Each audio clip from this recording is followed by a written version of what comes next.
হাতে শ্রীরামের পতাকা নিয়ে কি হচ্ছে? পতাকা বানছে কেন?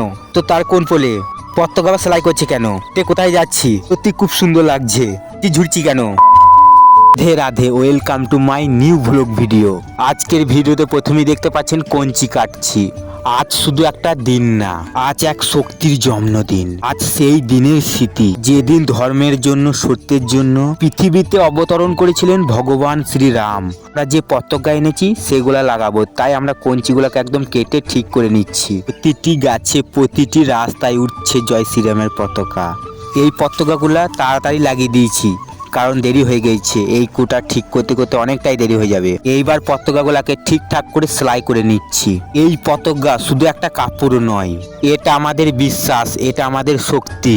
আমরা নিজের হাতেই পতাকাগুলাকে ঠিক করে নিচ্ছি, কারণ ভক্তি কিনে আনা যায় না, ভক্তি তৈরি করতে হয় হৃদয় দিয়ে, পরিশ্রম দিয়ে।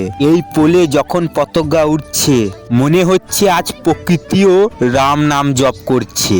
পাতা থেকে বাতাস সবকিছুই যেন একটাই ধ্বনি, জয় শ্রীরাম, জয় শ্রীরাম, জয় শ্রীরাম। শ্রীরাম শুধু আমাদের ভগবান নন, তিনি আমাদের আদর্শ, একজন আদর্শ পুত্র, একজন আদর্শ রাজা, আর সবচেয়ে বড় কথা একজন সত্যিকারের মানুষ। আজকের দিনে আমরা যেন একটা গুণও নিজের মধ্যে নিতে পারি, তাহলেই এই রামনবমী সার্থক। বন্ধুরা দেখতেই পাচ্ছেন এই তারের গিজামিজিতে কিভাবে পতাকা টাঙাইতে হচ্ছে। চলো আজ আমরা সবাই একসাথে প্রতিজ্ঞা করি, সত্যের পথে চলবো আর ধর্মকে রক্ষা করব, আর গর্বের সাথে বলবো জয় শ্রীরাম।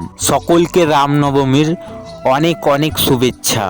ভিডিওটি রামনবমীর পরে আপলোড হবে। দেখতেই পাচ্ছেন ক্লাবে চলে এলাম। আবার এই কোটা খাবার বাঁধতে হবে, সেলাই করতে হবে। এইখানে বক্সও রয়েছে আর প্রচণ্ড রোদ, তাই আবার ফ্যানে হাওয়ায় খানিক্ষণ বসে আবার বাঁধবো। তো ভিডিওটা এখানেই শেষ হচ্ছে। সবশেষে আবার বলছি রাধে রাধে।